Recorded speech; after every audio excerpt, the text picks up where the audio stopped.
on for the big grand final here at the X Factor Studios.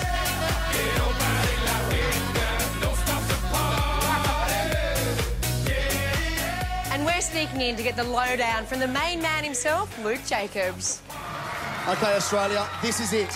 After a nail-biting season, it's down to the final three. Samantha Jones! Jason Owen! The collector! And this Tuesday, Luke will announce the winner.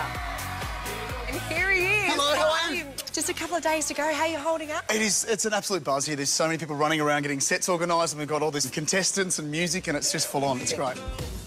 So my name is Johanna Griggs. I'm from Channel 7. This is Huggins Hill. It is our property in the Lower Hunter Valley. It is our happy place, home to our 3 dogs, 2 children, 1 grandson, lots of cows, a vegetable garden that I live for, and our beef. And guys, I'm joined by the incredible Johanna Griggs. How you going, Jo? I'm great, Jace. How are you? Lovely to see you again after all these years. Yeah, it has been a long time, hasn't it? I'm just trying to think. I'm sure I've seen you on the X Factor days. You come back and shot some story with Better Homes and Gardens on X Factor. Yeah. Look, we did that for a couple of years, but you know what? It's weird. Okay, you think 2012 to where we are now, and yet for me, it still feels like 5 minutes ago. So it's just amazing. It's one of the beautiful things of that show. You get to see so many great things and meet so many great people and find yourselves in quite surreal circumstances, as you would have during that time as well. But it's pretty amazing. I love it. It is amazing, absolutely. And how are you going, Jo, through all this? Through everything that's happening? We've been okay. We've been really lucky. We're fortunate because Better Homes and Gardens and media is still considered an essential service. So we've actually been working. It's definitely been more challenging. We've obviously had so many more restrictions in place as to where you can go and what you can do and what protective equipment you need to have in place. So, like, you know, makeup artists now had to change all their makeup over, and they have to wear so much gear and equipment, and we have to sterilise everything. We have to reassure a lot of people if they're going to let us into their homes. We have to practice social distancing on camera. Like I'd said to someone today, we had a great shoot today. In 6 months' time, 12 months' time, 18 months' time, when these stories are being replayed, I wonder whether when people are watching it at home and going, why are they standing so far apart, and why haven't they gone up and given each other a hug or a handshake like we normally would? I still find that really weird that we can't do that. But we have to respect those rules. And as a result, we've been able to keep our production team working. We've had great leadership. We've had to split the team into 3 different groups just in case anyone gets sick. I had a health scare a couple of weeks back and was put straight into isolation for 2 weeks. That threw our schedule into absolute chaos. But I'm really proud of our team, everyone on our production team, everyone on camera. They've just, I think like all of Australia, every Sunday we get the new rules and the new regulations is what we're bringing in, and just work out how we could adapt the show so we can keep it going, because we also know that there's a lot of people sitting at home in isolation who want to be entertained. So it's definitely been the most challenging period that we've had, I think, to make the show. Certainly in the 28 years I've been in media, I've never experienced anything like it. But we feel so lucky and so fortunate that we've actually been able to keep our whole team on and off camera still employed. There's so many sad stories that you hear at the moment where people's lives have just been turned upside down, and I think we're really conscious of that. So you actually feel a bit guilty still working, but at the same time, I think if there are any positives that come out of this, what we're really noticing with the show and with anyone that we're coming into contact with and speaking with, people want to go back to basics. They want to slow down their lives. They've realised they don't have to have. It's not about how much they have. It's about who's in their life, who's valuable to them. Like, I would give anything to give my mum a hug. Like, just simplifying things a little bit. It's funny, we've all thought we had to be crazy busy and keep things going a million miles an hour. But in actual fact, you know what keeps us happy?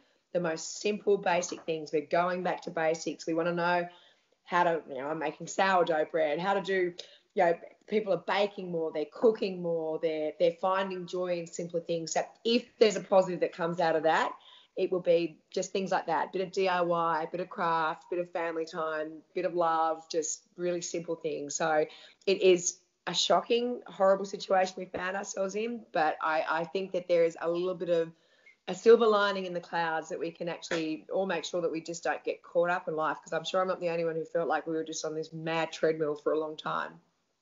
No, that's exactly right. 100%. And that's well said too. And I think the biggest thing that I like to speak to people about more than anything is that there is light at the end of the tunnel and everything will be okay. Yeah. Mental health is obviously a big thing at the moment for many people. I've struggled with mental health for a long time.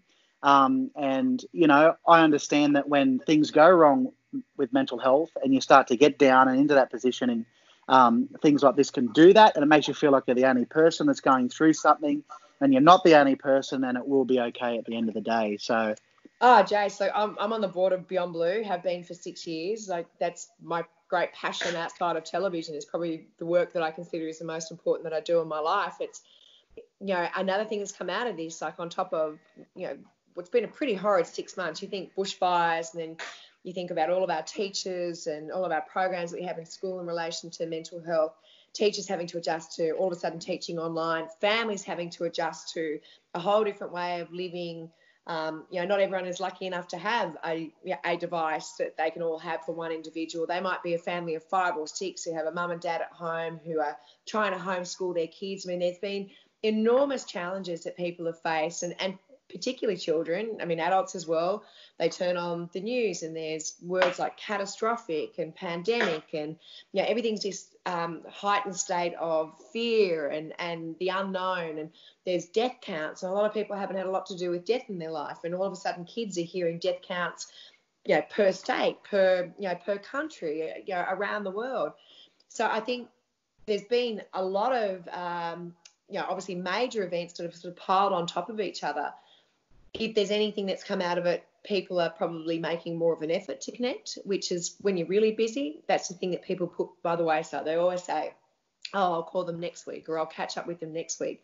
We know kids don't use telephones. We know that from all of our research with Beyond Blue. You know, they connect over apps, they connect over games, they connect via text messages, but they don't necessarily do the face-to-face thing. And, you know, again, if there's any tiny small positive that's come out of this, it's been technology's played, which can often play a very negative part. It's actually played a really positive part in keeping people connected and keeping them talking and keeping them, you know, sharing their fears. You know, I think everyone has been unnerved by the fact they haven't known when the end point's coming. If we knew when the end point was coming, it'd be really easy to be able to plan for anything. But you think about that, and when you're in Dubbo, farmers haven't known when the end point for a drought's going to be coming for numerous years. I mean, she's a very tough environment and a tough world that we live in at times. And the one thing that we know can help people through is staying connected, talking, communicating, getting support, not being afraid to ask for that support, and realising as soon as I do take that first step to ask for help, there's actually a lot of people around them who are in exactly the same situation. And it's that old saying of, you know, once you share a burden, it makes it a hell of a lot easier. And it's absolutely, there's truth in that. There's evidence-based truth in that. Yeah, so true, Joe. Absolutely so true. You've had a massive career, and I didn't even know this, but you actually started in the bloody sports scene as a swimmer. Only people who walked on the land when dinosaurs actually were over the earth remember that. Like I hung up my togs 28 years ago. That's how long I've been working in media. So it's funny, there were still people who come up and remember me from swimming days. But for me, it feels like a million lifetimes ago. It was great. I was really, really young. It was all the years I should have been at school. So I didn't actually have much of a secondary education as far as, you know, lots of days at school. But I got to travel the world instead. So 17 times around the world by the time I was 17 years of age. And I ended up retiring just after I turned 19 and had absolutely no idea what I was going to do. I'd medaled at Com Games and World Champs, and I'd been number one on a couple of different occasions, and I'd been really sick for a long time and had 2.5 years on a wheat-free, yeast-free, egg-free, corn-free, malt-free, sugar-free, beef-free, dairy-free, herb-free, spice-free, caffeine-free. Far out. Yeah. You know, slept with a heart rate monitor on 24 hours a day. So, yeah, felt like I'd had the best of what sport had to offer, but it also seen the worst of what it had to offer. Had got back to being the fastest time in the year at that stage, and I hit the wall, and it had been such a long journey to get back to that point. It had been against doctor's orders. It had been with a couple of false starts, and I knew once I hit that wall that it was just to prove to myself that I could do it if I was healthy, and I retired. So I retired at 19 with no education. My mum, who was a school teacher, was genuinely mortified. And I came from this incredible family of high achievers, and she was just so worried what a little high school dropout would do. And I used to always joke I'd work in media. I've now realised over time that I probably said what every athlete hopes for, and certainly it's the most common thing I hear when I interview athletes these days. But it's such a rare opportunity where it actually comes through. And I had 3 network offers within 24 hours of announcing my retirement, and I chose Channel 7 back then because they promised training and learnt the first rule of television, which is they'll say anything, get you sign a contract. And I had no training. I was thrown in completely at the deep end and pretty much learnt through public humiliation, which killed me, because as an athlete, you follow direction. You follow your coach. Your coach can tell you where you can improve and what you need to do to better yourself, or you can understand results in a gym or results in a pool. Everything is something that you can actually measure. And then when you go into television, no one tells you the rules. They don't tell you what's the right thing to do, the wrong thing to do. You just bumble along. I mean, I'm so lucky social media wasn't out when I started, because I don't think I'd have a career. People don't allow people to make mistakes these days, which I think's a bit of a shame, because the best way to learn is through making mistakes. You don't often make the same mistake twice, but if you're smart, you don't. But you can definitely learn a lot through. I think you learn a lot more through your failings than you do through the easy times and the successful times. And that pretty much sums up my career to a T. I mean, I've been really fortunate. I've always worked in sport. I ended up being axed on maternity leave. I was 4 months pregnant with my second boy. My boys are now 24 and 23, and I've got a 2-year-old grandson. Yes, so, I was going to say that. I mean, you welcomed so your first cool. grandson in 2018, wasn't it? Yeah, he's little Jax. He's just the cutest little munchkin in the world. And that's just brought a completely different element to our life, as has having grown, young men. Now the boys are young men, and they're so fun to hang out with. And, one's gone into sports media. Jesse's up in Cairns at the moment. He did a year in Rockhampton. He's coming up to a year in Cairns. And before that, he just worked all the night shifts and the weekend shifts, determined to make it on his own bat. And then our other son, Joe, works in our construction company. So we're lucky we get to see lots of him and lots of Jax. Jax only lives a couple of streets away from us, so we see him a couple of times a week. Oh, and that's lovely, yeah. It's unreal. So, I axed when they were pregnant with Joe, had to go into a million different genres and a million different things, worked for every single network. Then I went to Foxtel.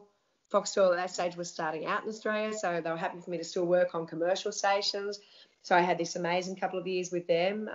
Thanks to Foxtel, I kept my house and, moved back home. And, I'll never, ever forget how amazing Brian Walsh from Foxtel were through a really, tough financial period of my life. And then Seven asked Foxtel for permission for me to host the Sydney Olympics. And so it was allowed to be announced a year out. And then 3 weeks out from the games, I was allowed to be Channel 7 for 3 weeks. And had that amazing experience of the Sydney Olympics all those years ago. And yeah, that's amazing, isn't it? Yeah, came back to Seven, and Seven were like, we love sport, happy for you to still do sport, but we need you to do something outside of sport. And so they sort of took all the passions that I have outside of sport, and that's been the career path. That's been renovating, construction, architecture. So it's been a great career, varied career, interesting, never boring. I feel like I'm the luckiest person in the world. Absolutely. No, it's a phenomenal career. Absolutely. And it's what I find amazing is you didn't know what you wanted to do when you retired. That's what I find amazing. Does, though. Like retirement. It's probably actually not dissimilar to an experience that you had with X Factor, where you have all this. Well, you think you have an idea of what everything's going to happen and the path that you're going to be on. I guess I had a little taste of it when I got sick, that it doesn't always go the way that you want. But when it goes, you're just left with this void of. You question everything that you've judged yourself about or how you valued yourself. I think it's really important to instill in kids to value just the really basic, simple things and the good qualities rather than any adulation that anyone else is putting on, because that stuff can come and go. But the core stuff, the stuff that your parents try and instill in you, and the stuff that I really honestly believe people have a choice about, that's the stuff that's important. And, I mean, I understand definitely why a lot of athletes struggle when they get to the end of their careers, because everything that they have judged themselves by and valued themselves by is all of a sudden taken away. And then they actually have to have a few moments sitting with themselves, by themselves and actually ask themselves some tough questions like, who are you? What do you stand for? What values make you the person that you are? And do you choose to live by that? Yeah. It's amazing. Absolutely. Joe, at the end of every chat, I usually I just do a little thing called curious questions. And the first question is, have you been able to maintain motivation during isolation? And if so, how? Oh, gosh. I mean, I guess you're lucky because you're still working. Yeah, but also... I'm going mad. I'm going to turn into a bloody fat cow if I keep going. But I feel like I'm lucky though, Jason, because mental health is really important to me. Like, I have an amazing vegetable patch, I have an amazing garden. I love being connected with nature. I've still been able to do those things. I have taken up some random things like the sourdough. It is so time consuming. I've loved, it's getting better each week. It's not perfect yet, but I feel like I'm challenging myself there. My husband is pissing himself laughing. He thinks that's my hobby number 8,768,000. I actually have a wood whittling set that I bought from the Lost Trades Fair a couple of years ago, and I want to make wooden spoons. And I keep saying, just be careful. I'll be in a rocking chair before you know it, whittling spoons, and then you'll really know that I've gone absolutely circular. Yeah. Yeah, I've still been able to do the things that are really important to me. Yeah, that's great. That's great. Who would be your biggest inspiration in your life, or inspired you through your career, or whatever it might be? Yeah, hands down my mum, and I'm really close with my siblings. But my mum, but my parents weren't typical swimming parents, which back in the era I swam with, there were parents that were just so full on. My mum was, gosh, she's like a superhero. I can always remember one distinct story. When we were going through puberty, where girls were putting on a tiny bit of weight, we were getting breasts, we were getting hips, and the coaches just absolutely were freaking out. They were fat testing us with skin folds, 2 or 3 times a day, which doesn't even make any sense if you understand how skin folds work. And I rang Mum and I was like, Mum, we're in a world of pain on this camp. Like, girls are, there's a lot of bulimia happening, and, they've told us we're only allowed to have like 1 salad plate of food and everyone else is allowed to eat. And Mum was like, what's going on? And I always remember she finished work and she flew down interstate to where we were and just walked out on pool deck and just absolutely ripped the coaches to shreds, and then just came across and just said to me, okay, darling, it'll be okay from here. And I just remember looking and thinking, oh my God, she's like a superhero, and everyone was like, oh my God, your mum. But yeah, I think she has time and time just shown us strength. She's active. She's physical. She's great to bounce ideas off. And as a result, she's got these 3 incredibly strong, incredibly, caring and loving and motivated daughters and 1 son. And we're all as close knit as can be. And I think that comes from good grounding. And I still look at my mum and I look at her in awe, and I just think I like to think that I'm like trying to be as strong as she is, but I just hope that I can live up to the person that she is for the rest of my life, because she doesn't just walk the walk. She doesn't talk the talk. She walks the walk, and I think that's what I aspire to be like. Oh wow, that's great. That's amazing. And this question, people always love me asking this question. Now, people like yourself have met a lot of different people throughout your career, but who would be one of the most interesting celebrities you reckon you've ever met, and what made them interesting? Oh, that's hard. I've been so fortunate because you get to meet so many every single week. Yes. Okay, well, just a more recent one, and this is totally random, but I'm obsessed with beekeeping. That's another passion that I have, which I started for my veggie patch. Cedar Anderson, he and his dad Stuart invented the flow hive. I don't know if you know, they're 2 father-son from Byron Bay, and they hated the old way of beekeeping as far as you killed a lot of bees when you would actually harvest your honey. And so they came up with this amazing invention, and they did it on, I think it was Indiegogo or one of those fund me pages, and they broke every record around the world for funding in 24 hours. And now they're up to several evolutions of the flow hive since, and I've got one. They make beekeeping accessible. I do it with one of my best mates. You just fall in love with bees. So it's weird. I love people who share the passions of sustainability and a little bit, thinking about the environment is important, and thinking about the way that we live and how we live. Like, my dream is to live as sustainably as I can. I would love to be completely off the grid, but probably about 90% is where I can get to. I currently produce about 80 to 90% of all of our food produce. We're sustainable, don't need water on the farm, but we do need, at this stage, we've got solar, we haven't actually got batteries. So that's the big dream, is to be able to be completely off the grid. So I guess the people that I like are kind of like eco warriors and people who share the same passion that I do. So Cedar's the person who's probably had the most impact in the last 12 months that I've met, because I'm obsessed with him. I just watch his videos on Facebook all the time. Great. I'm classified as a stalker, but yeah, apart from that, it's all good. That's great, Jo. Well, thank you so much for coming on for a chat. I really appreciate it. Jace, it's an absolute pleasure. Lovely seeing you, and thank you for asking me. It's very cool. Not a problem in the world. It's been great. Thanks, Jo. No worries, Jace. Look after yourself, okay? You too. Thank you.